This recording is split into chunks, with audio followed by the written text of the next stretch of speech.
Hello, it's Simon here from Clear Vision, the channel where you can find practical usage of psychology which you can apply to your life today for better health.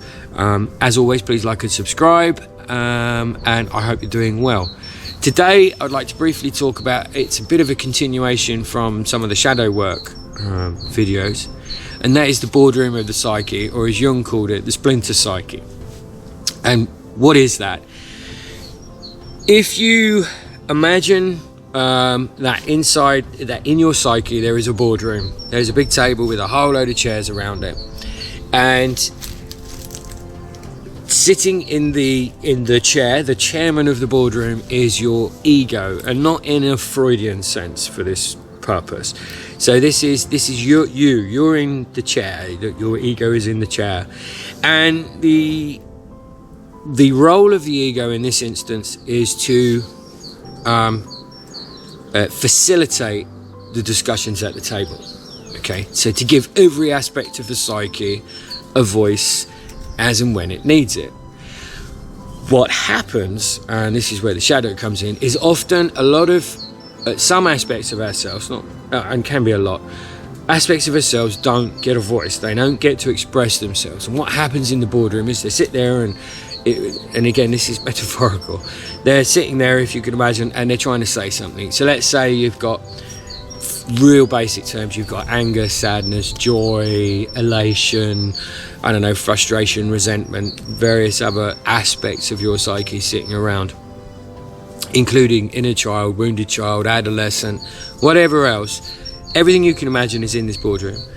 And let's say the classic one is your anger is trying to have a voice, it's trying to have a voice, it wants to get heard, and the ego is not facilitating that for some reason. It's relegated it into the shadow, whichever theory you want to look at, but the anger is not getting a voice. And I mean, this is it's a classic one because anger is kind of prohibited in childhood by your parents. Expression of anger is prohibited as a teenager, it's prohibited in the workplace, it's prohibited in the educational centres. What a lot of figures of authority, if you like, don't do is teach others how to express anger.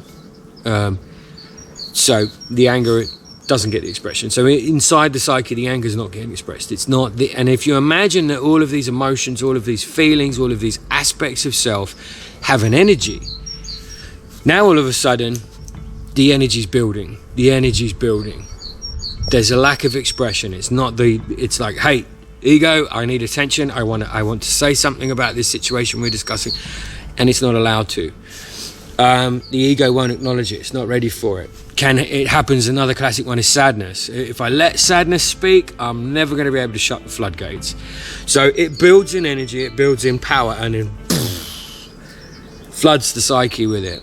Kicks the ego out of the chair in the boardroom, sits in the main chair, and absolutely floods the psyche with its energy. And so what this looks like in the external world is this hugely angry outburst, rage, frustration, probably very, very irrational, inappropriate, or perhaps borderline murderous, whatever's going on. Or if it's, say, like, for instance, an expression of sadness which hasn't been allowed out, then there's, floods and tears, hours and days, and, this inability to move past it for a while. And that's what's happening in the boardroom of the psyche. So what do we do with this metaphor, this image? What can we learn from it? Well, strengthen the ego.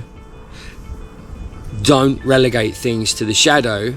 Allow an expression for things. If and I've got videos on this. So journaling's a good one. Artistic expression, saying things out loud, talking to a therapist, talking to a friend, allowing yourself the freedom to express what you have been suppressing, holding back, pushing down. And in this way, first of all, it can bring you some clarity, because the longer we suppress something, the more foggy things get, and you can facilitate a healthy expression of it and clear the air, clear the energy, expel the energy. And I mean, there are some psychosomatic symptoms, for instance, which are believed to come from suppression of emotions and feelings, headaches, stomach aches, skin problems, all of these things. And you can liken it to the boardroom of the psyche. It's not getting an expression. The energy has to go somewhere. And the energy is going to eventually come over like a wave, flood the psyche, flood the self, and take over, take control. And when an emotion takes control of us, we tend not to see very clearly, and it does a lot of damage to us internally, personally, and in the external. I hope that helps. I hope that helps you understand a little bit what could be going on for you. In the meantime, take care. If you liked what you heard, please like and subscribe, and leave any comments below. Take care of yourselves. Adios. Have a good day.